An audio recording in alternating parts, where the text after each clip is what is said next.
Magandang umaga po at welcome po sa ating programa, My Morning Manna with Pastor OJ. At ang awitin po na inyong narinig is Out of His Great Love ng The Martins sa kanilang album na The Martins. So wala pong pagtatagal ay mag-aaral po tayo sa salita ng ating Panginoon sa umagang ito. At sana po ay nainitan ang ating mga tiyan sa pagkakape sa umagang ito. 1 Corinthians chapter 1 verses 18 hanggang 31. Ito po ang pagkasabi sa ating salin. Sa mga napapahamak ang aral tungkol sa pagkamatay ni Kristo sa krus ay kahangalan. Ngunit sa atin na mga iniligtas, ito'y kapangyarihan ng Diyos. Sapagkat nasusulat, sisirain ko ang karunungan ng marurunong at pawawalang kabuluhan ang katalinuhan ng matatalino.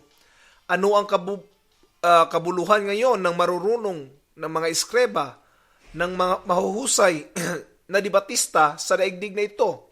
Ipinakilala ng Diyos na ang karunungan ng sanlibutan ito ay kamangmangan, sapagkat ayon sa karunungan ng Diyos, hindi niya itinulot na siya ay makilala ng tao sa pamamagitan ng karunungan ng sanlibutan ito. Sa halip, minarapat niyang ang mga mananalig sa kanya ay iligtas sa pamamagitan ng mabuting balita na aming ipinangaral, ngunit ipinalalagay naman ng sanlibutan na isang kahangalan.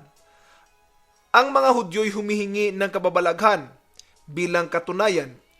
Karunungan naman ang hinahanap ng mga Grego, ngunit ang pinangaral namin, si Kristong ipinako sa krus, isang katitisuran sa mga Hudyo at kahangalan para sa mga Hintel. Subalit sa mga tinawag ng Diyos, maging Hudyo at Grego, si Kristo ang kapangyarihan at karunungan ng Diyos, sapagkat ang inaakala nilang kahangalan ng Diyos ay karunungang higit kaysa lahat ng karunungan ng tao. At ang inaakala namang kahinaan ng Diyos ay lakas na higit sa lahat na kalakasan ng tao. Mga kapatid, alalahanin ninyo ang inyong katayuan nang kayo'y tawagin ng Diyos. Ilan lamang sa inyo ang sa paningin ng sanlibutan ay marunong, makapangyarihan at maharlika. Subalit pinili ng Diyos ang sa palagay ng sanlibutan ay kahangalan, upang hiyain ang marurunong at ang mahihina sa turing ng sanlibutan upang hiyain ang malakas. Pinili niya ang itinuring na hamak, walang halaga at walang kabuluhan sa sanlibutan ito, upang pawawalang halaga ang mga itinuring na dakila sa sanlibutan. Kaya't walang maaring magmalaki sa harapan ng Diyos. Sa Kanya mula ang ating pakikipag-isa kay Kristo Jesus sa ginawang karunungan natin. Sa pamagitan niya, tayo'y pinawalang sala ng Diyos, pinapaging banal at iniligtas. Kaya nga, tulad ng nasasabi sa kasulatan, ang Panginoon dapat ipagmalaki ng may ibig magmalaki. This morning ay pag-uusapan po natin ang topic na amateur Christians.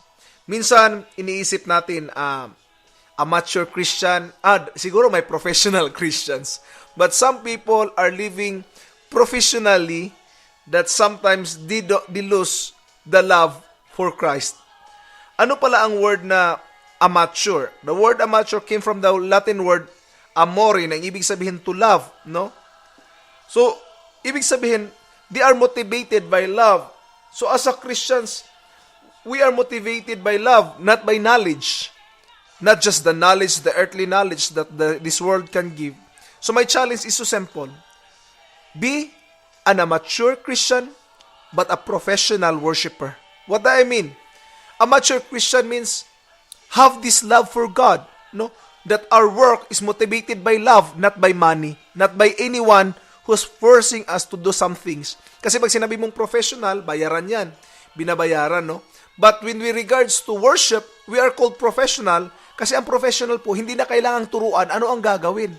So when we worship God, we just simply worship God without telling us how to do it because we already know how to worship God.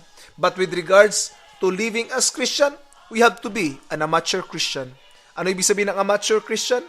Having passion, having the love for Christ. So sa umagang ito, I want to challenge you to live like Christ.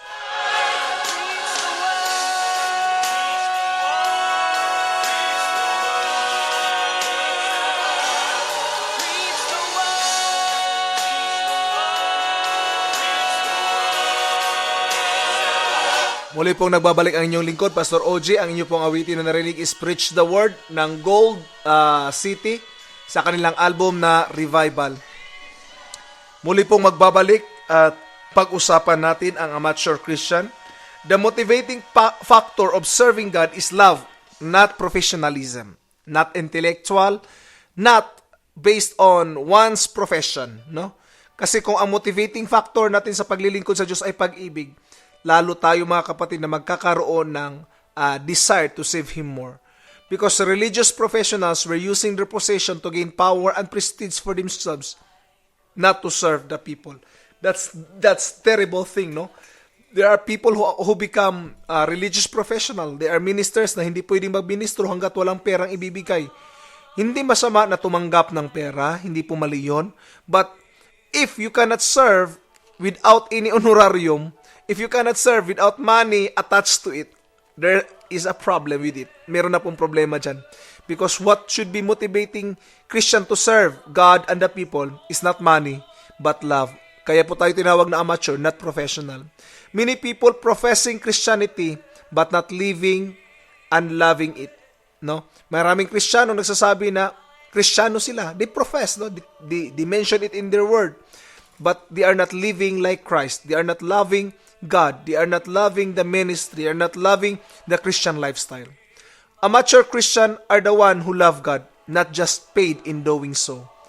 Ibig sabihin, hindi tayo binabayaran, but still, we are doing it. On the other hand, professional has also good side. When you are called professional, you know how to do it, even if no one instructing you. So, yun din po ang good side ng professional. So, kung may professionalism man tayong tinignan, siguro, professional with regards to worship, no? With regards to serving.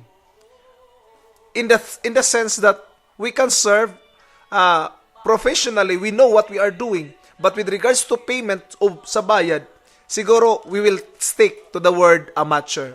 So my dear brothers and sisters, be an amateur Christian, but be also a professional worshiper.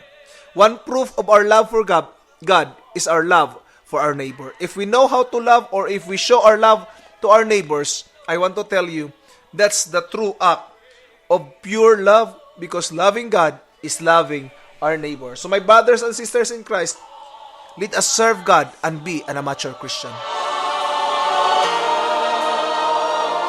And Lord, haste the day when my faith shall be sight. The